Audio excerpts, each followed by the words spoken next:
Borussia Dortmund যদি ফাইনালে প্রথমেই একটা গোল করে বসতো তাহলে গল্পটাকে অন্যরকম হতো। সম্ভবত গল্পটা যেমন হওয়ার কথা ছিল ঘুরে ফিরে সেখানেই তার শেষটা হতো এবং এই ছবিটাই হয়তো আমাদেরকে দেখতে হতো।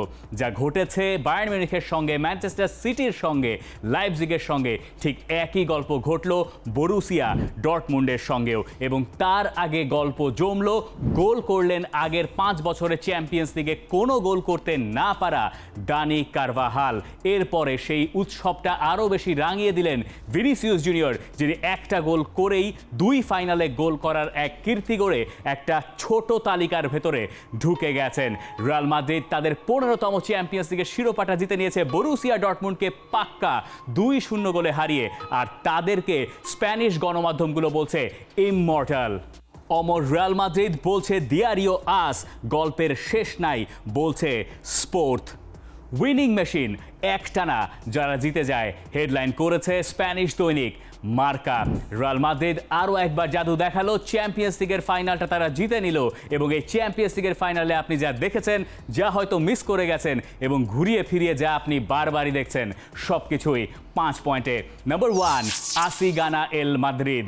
রিয়াল মাদ্রিদের ভক্তরা এই কথাটা বলেন, মানেন, মনে প্রাণেই বিশ্বাস করেন, তাই সম্ভবত শেষে গিয়ে তাদের সমাপ্তিটা এতখানি সুখের হয়। কিন্তু বরুসিয়া ডর্টমুন্ড তারা কি ফার্স্ট হাফে যে পারফরমেন্স দেখালো তারপরে হতাশায় ডুববে না?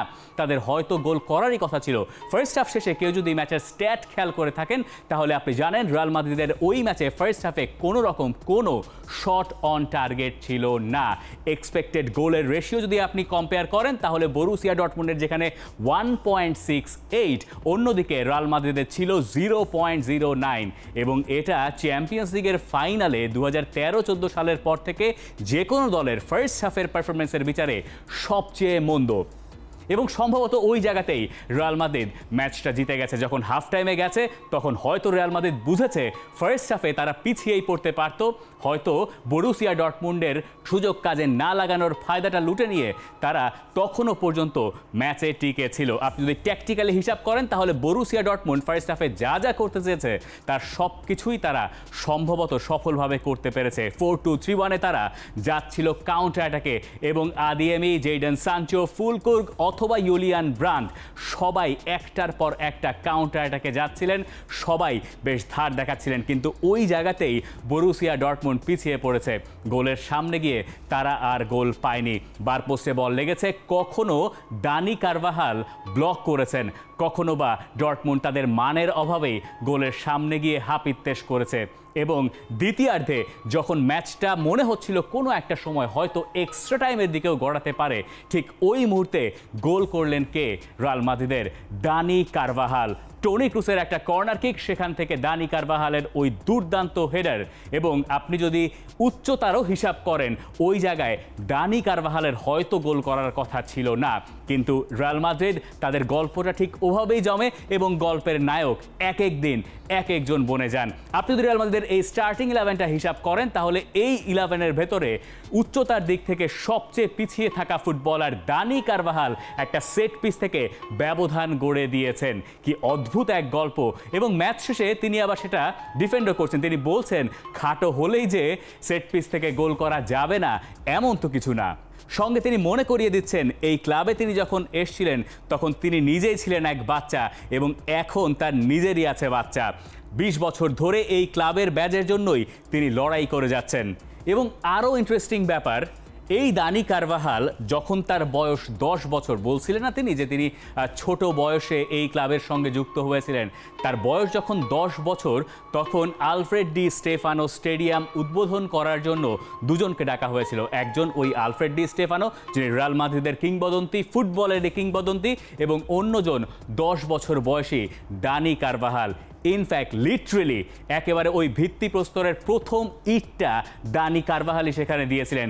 রিয়াল মাদ্রিদের এক লেজেন্ড, রিয়াল মাদ্রিদের আরেক লেজেন্ডারি রূপকথার গল্পের জন্ম দিলেন 15 নম্বর চ্যাম্পিয়ন্স লিগটা জিতে, যেখানে তার ওই গোলটাই রিয়াল মাদ্রিদকে প্রাণ ফিরিয়ে দিয়েছিল। এবং দিন শেষে এই ম্যাচের ম্যান অফ দ্য ম্যাচ হয়ে গেছেন এই Dani Carvajal. Number 2, Vini for Ballon d'Or. আমি বলছি না, ম্যাচ যখন শেষ হয়েছে তখন রোনালদো নাজারিও, মানে রোনালদো, আসল রোনালদো যাকে বলা হয় আর কি, সেই ব্রাজিলিয়ান লেজেন্ড, তিনি ইনস্টাগ্রামে কিছু স্টোরি পোস্ট করেছেন, তিনটা স্টোরির 3 নম্বরটায় তিনি বলছেন রিয়াল মাদ্রিদের ভিনিসিয়াস জুনিয়রের জন্য তিনি চান একটা ব্যালন ডিওর। কেন তিনি চাইবেন না? চ্যাম্পিয়ন্স লিগের ফাইনালে তিনি আরও একবার গোল করলেন।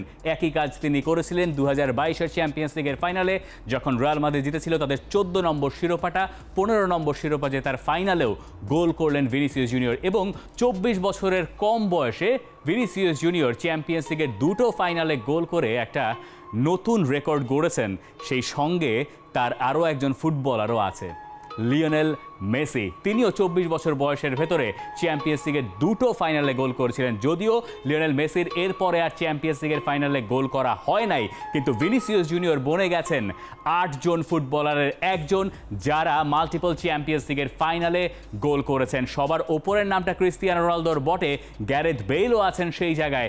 ভিনিসিয়াস জুনিয়র 8 নম্বর জায়গাটা নিজের করে নিয়েছেন।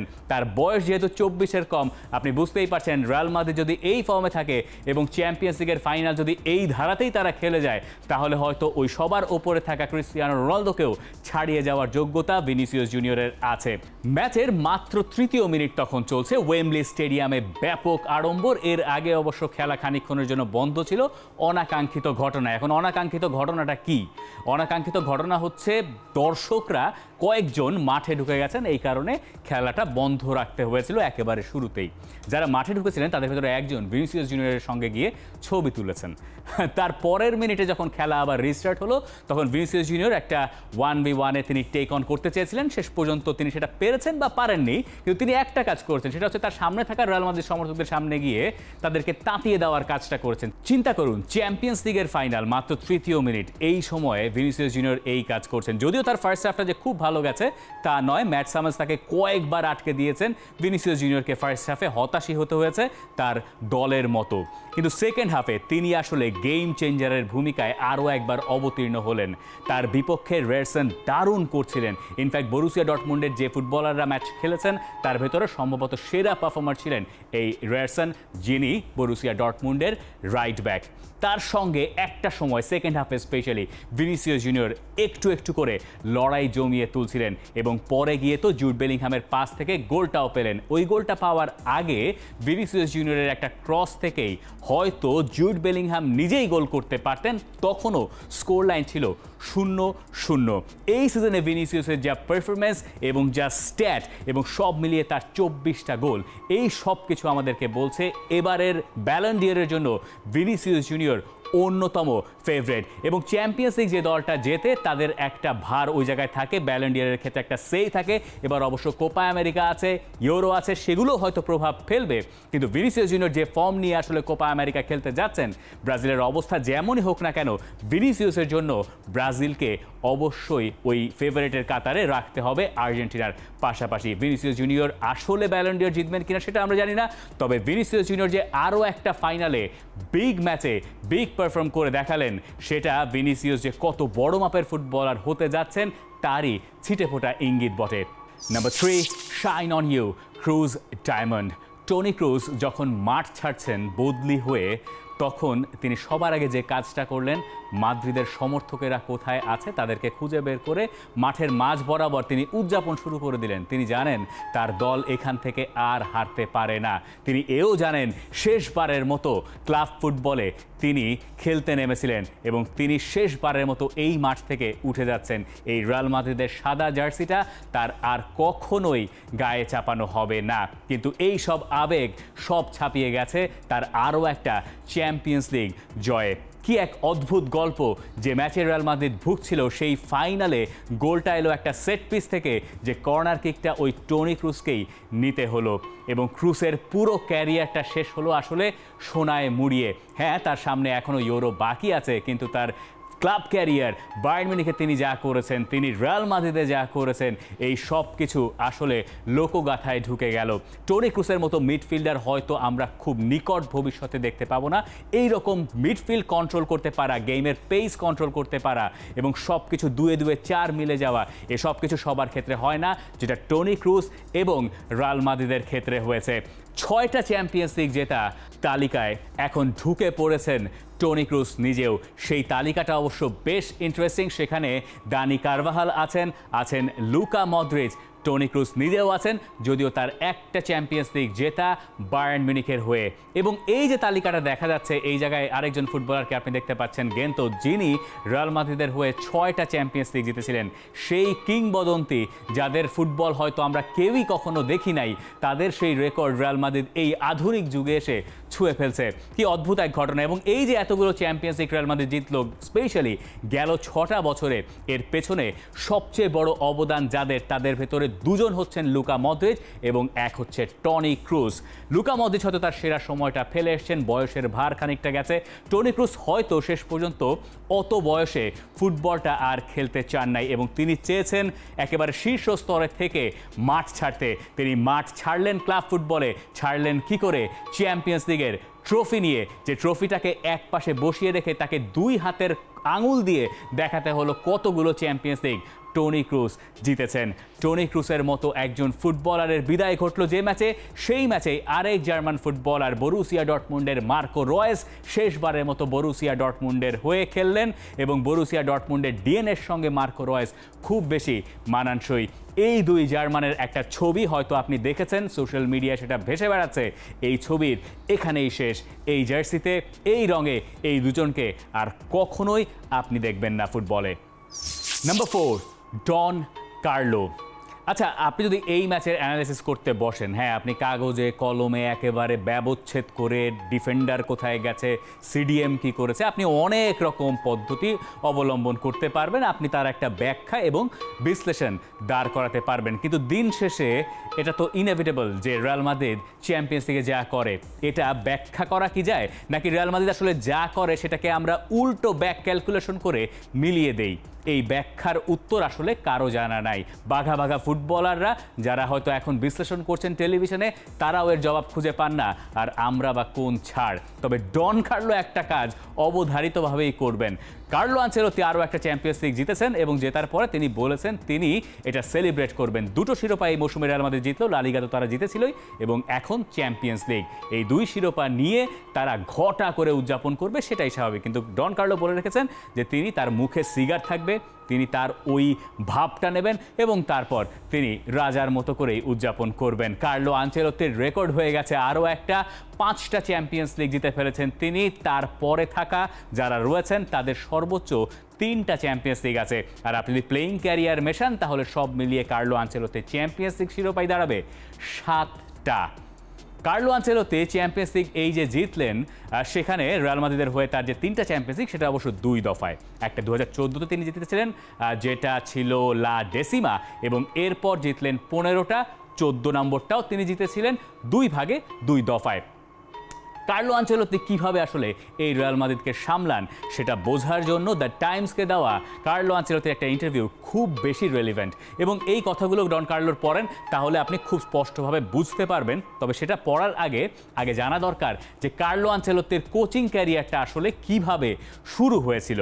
কার্লো আনচেলত্তি মূলত ছিলেন আরিগো সাকির অ্যাসিস্ট্যান্ট, কিংবদন্তি ইতালিয়ান কোচ, যিনি 1994 সালে ইতালিকে বিশ্বকাপে নিয়ে গেছিলেন। তিনি অবশ্য জাতীয় দলের জন্য নয়, তিনি মূলত বিখ্যাত তার AC মিলানের জন্য, যে দলে কার্লো আনচেলত্তি নিজেও খেলেছেন। তো তখন থেকেই তার মাথায় নাকি একটা ফরম্যাট ঠিক হয়েছিল যে 4-4-2 ফরমেশনটাই একমাত্র ফুটবলে কার্যকর। কিন্তু এতদিন বাদে, এত বিবর্তনেও কার্লো আনচেলত্তি যে কাজটা সবসময় করেছেন সেটা হচ্ছে পরিবর্তন। নইলে একটানা এত লম্বা যার কোচিং ক্যারিয়ার, তিনি নিশ্চয়ই এই আধুনিক কালে এসেও রেলিভেন্ট থাকতেন না, আরও একটা চ্যাম্পিয়ন্স লিগের শিরোপা হয়তো তিনি জিততেন না। তিনি আসলে করেনটা কি? চলেন আমরা যেটা বলছিলাম যে তার কোচিং ক্যারিয়ারটা আমাদের দেখা দরকার। তিনি ক্লাব কোচিং শুরু করেছিলেন রেজিয়ানাকে দিয়ে, এবং এরপরে তিনি ছিলেন পারমায়, এরপরে ইউভেন্টাস, AC মিলান থেকে তার মূলত সুখের সময় শুরু। Chelsea, PSG, Bayern Munich, Real Madrid, Napoli, তিনি সব জায়গাতেই শিরোপা জিতেছেন। স্পেশালি ইউরোপের 5টা শীর্ষ স্তরের লিগে লিগ টাইটেল জেতা একমাত্র কোচই হচ্ছেন কার্লো আনচেলত্তি। এটা হয়তো অনেকেই জানেন, নতুন করে নাই বা বললাম। এখন আসেন আমরা ফিরে যাই, কার্লো আনচেলত্তি দ্য টাইমসকে আসলে কি বলেছিলেন। আমার একটাই সিস্টেম ছিল, আরিগো সাক্কির কাছ থেকে শিখেছিলাম 4-4-2। এই কারণেই আমি ব্যাজোকে আমার দলে চাইনি, কারণ আমার দলে নাম্বার 10-এর দরকার ছিল না। সে ওই আমলে সেরা ফুটবলার ছিল, কিন্তু আমি তাকে চাইনি কারণ আমি আসলে 2 স্ট্রাইকার খেলাতে চেয়েছিলাম। আজকের দিনে হলে বলতাম, ব্যাজো তুমি চলে আসো, আমরা একটা সিস্টেম বের করে ফেলবো। শুধুমাত্র এই যে রবার্তো ব্যাজোকে যে তিনি দলে নেননি তেমনটাও নয়। জিয়ানফ্রাঙ্কো জোলা অথবা স্টোইচকভ, এই দুজনকেই কাউকেই তিনি শেষ পর্যন্ত তার ওই পারমা দলে রাখেন নাই। অর্থাৎ ব্যাপারটা এরকম যে কার্লো আনচেলত্তি মূলত ওই সময় শিখতে পেরেছিলেন একবারে ভুগতে ভুগতে। পরে তিনি যখন ইউভেন্টাসের কোচ হলেন, জিনেদিন জিদানকে তিনি যখন পেলেন, তখন তিনি বুঝতে পারলেন যে প্লেয়ার অনুযায়ী আসলে সিস্টেম বানানো দরকার, এবং এই কাজ তিনি এই বছরও করলেন। কিভাবে করলেন? কারিম বেনজেমা যখন চলে গেলেন তখন তার দলে কোনো ওই রকম বিশ্বমানের স্ট্রাইকার নাই। হয়তো হোসেলুকে তারা ধারে ভিড়িয়েছে দলে, কিন্তু তিনি তো আসলে ওই মাপের স্ট্রাইকার নন। জুড বেলিংহামকে রিয়াল মাদ্রিদ নিয়েছিল। এখন জুড বেলিংহামের জন্যই তো রিয়াল মাদ্রিদ আসলে ওই ডায়মন্ড শেপের ফরমেশনে চলে গেল, যেই ফরমেশন তাদেরকে এত বেশি সফলতা এনে দিল যে তারা মৌসুম শেষে 2টো শিরোপা, মেজর 2টো ট্রফি, লা লিগা এবং চ্যাম্পিয়ন্স লিগ নিয়ে শেষ করলো। ওই যে 1998 সালের কথা আর 2002 সালের কথা, সব কিছু থেকে এই কার্লো আনচেলত্তি মূলত শিক্ষা নিয়েছেন, এবং এই শিক্ষা নেওয়ার ক্ষেত্রে তাকে সাহায্যটা করছেন তার ছেলে, এবং তিনি ক্রেডিটটাও তার ছেলেকে দিচ্ছেন। কারণ ট্রেনিং গ্রাউন্ডে যখন তার অ্যাসিস্ট্যান্ট কোচরা থাকেন তারা সবাই সব কিছু হয়তো কার্লো আনচেলত্তিকে বলতে পারেন না। যেহেতু তার ছেলে তার অ্যাসিস্ট্যান্ট কোচ, তার ছেলে তাকে প্রশ্নের সম্মুখীন করেন, এটা ওটা বলে তাকে দুবার ভাবতে বাধ্য করেন, এবং কার্লো আনচেলত্তি তার প্লেয়ারদের জন্য সবচেয়ে ভালো সিস্টেম যেটা, সেটাই বের করে আনেন, এবং সেই সিস্টেমের নাম আসলে স্বাধীনতা। যেহেতু তার কাছে কোয়ালিটি ফুটবলার আছে, তাদেরকে তিনি স্বাধীনতাটা দিয়ে দেন। তিনি বলে দেন এই করতে হবে, ওই করতে হবে, মাঠে গিয়ে ফুটবলাররা রিয়াল মাদ্রিদের জার্সি গায়ে গিয়ে দিয়ে সেটাই করে আসেন। নাম্বার 5, সমর্থকদের রাত, চ্যাম্পিয়ন্স লিগের ফাইনাল। বাংলাদেশের তাতে কি আসে যায়? অনেক কিছুই যায় আসে। পুরো বাংলাদেশের বিভিন্ন জায়গায় ম্যাচের লাইভ স্ক্রিনিং হয়েছে, যেখানে রিয়াল মাদ্রিদের ভক্তরা, রিয়াল মাদ্রিদের ভক্ত না হলেও কোনো সমস্যা নাই, ফুটবলের মূলত যারা ভক্ত তারা রাত জেগে খেলা দেখেছেন। যারা লাইভ স্ক্রিনিংয়ে যেতে পারেন নাই তারা ঘরে বসে খবর রেখেছেন, টিভিতে খেলা দেখেছেন, ফোনে খেলা দেখেছেন। এই যে বাংলাদেশে একটা নীরব বিপ্লব গোপনে গোপনে হয়ে যায় গভীর রাতে, ফুটবলের এত ভক্ত, এত সমর্থক, এই কথা বোধহয় সবাই জানেন না। জানলে পরে আমাদের দেশের ফুটবলটাও হয়তো অন্যরকম কিছু একটা ঘটতো। এই যে রাতে এত সমর্থক এক হয়ে তারা তাদের দলের পক্ষে সাফাই গাইছেন, দলের গোল উদযাপন করছেন, তাদের সঙ্গে ওই সব ক্লাবের আবার সরাসরি সংযোগও আছে, তারা একই সঙ্গে যোগাযোগ রাখেন। এইসব চ্যাম্পিয়ন্স লিগের ফাইনালের টিকিটও ওই ক্লাব থেকে তাদেরকে অফার করা হয়। এসব অদ্ভুতুরে গল্প বাংলাদেশে চলছে, কিন্তু সেটা হয়তো অনেক সময় লোকচক্ষুর আড়ালে থেকে যায়। জানি না আসলে কি কারণে। সমর্থকদের রাত, চ্যাম্পিয়ন্স লিগের ফাইনাল, আরও একটা জায়গায় সফল এবং সত্যি। বরুসিয়া ডর্টমুন্ড নতুন একটা চুক্তি করেছে রাইন মেটাল নামে অস্ত্র প্রস্তুতকারী এক কোম্পানির সঙ্গে, যারা আইডিএফ, ইসরায়েলি ডিফেন্স ফোর্সকে গেল সেপ্টেম্বর অক্টোবর থেকে এখনও পর্যন্ত বিপুল পরিমাণে অস্ত্র সরবরাহ করে আসছে। এবং এই নিয়ে বরুসিয়া ডর্টমুন্ডের সমর্থকেরা ব্যাপক ক্ষেপেছেন। কেনই বা খেপবেন না? ডর্টমুন্ডের সমর্থকেরা চান না কোনোভাবেই এই ধরনের কোম্পানির সঙ্গে তাদের ক্লাব যুক্ত হোক, এবং তাদের ক্লাবের নামের সঙ্গে আশেপাশেও এই ধরনের প্রতিষ্ঠান যুক্ত থাকুক, যারা সরাসরি আসলে প্যালেস্টাইন যুদ্ধে এই মুহূর্তে রয়েছে। এই গল্পগুলো এই চ্যাম্পিয়ন্স লিগের ফাইনালে উঠে এসে বরুসিয়া ডর্টমুন্ডের সমর্থকেরা ব্যানার নিয়ে হাজির হয়েছেন। তারা বলেছেন তারা ওয়েপন ওয়াশিং চান না। চ্যাম্পিয়ন্স লিগের ফাইনাল তবুও জীবনের গল্প বলে, ঘুরিয়ে ফিরে হলেও বলে, ফুটবল মাঠ থেকেই বলে, যেটা অনেক সময় সমর্থকদের কাছ থেকে আসে, কখনো ফুটবলারদের কাছ থেকে আসে, কখনো কখনো আপনার বা আমার কাছ থেকেও আসে। চ্যাম্পিয়ন্স লিগের আরও গোটা একটা মৌসুম শেষ হয়ে গেল, পুরোটা সময় আমরা চেষ্টা করেছি সেটা কভার করার জন্য। অনেক কিছু হয়তো ভুল ত্রুটিও গেছে, আপনারাও আমার সঙ্গে ছিলেন। আপনারা নিশ্চয়ই জানিয়ে দেবেন এই ফাইনালে আপনার দেখা সেরা মুহূর্ত ছিল কোনটা। For more updates, subscribe to our YouTube channel and click on the bell icon. Follow us on Facebook and Instagram. Download T-Sports app to enjoy exciting games and highlights. Visit tsports.com.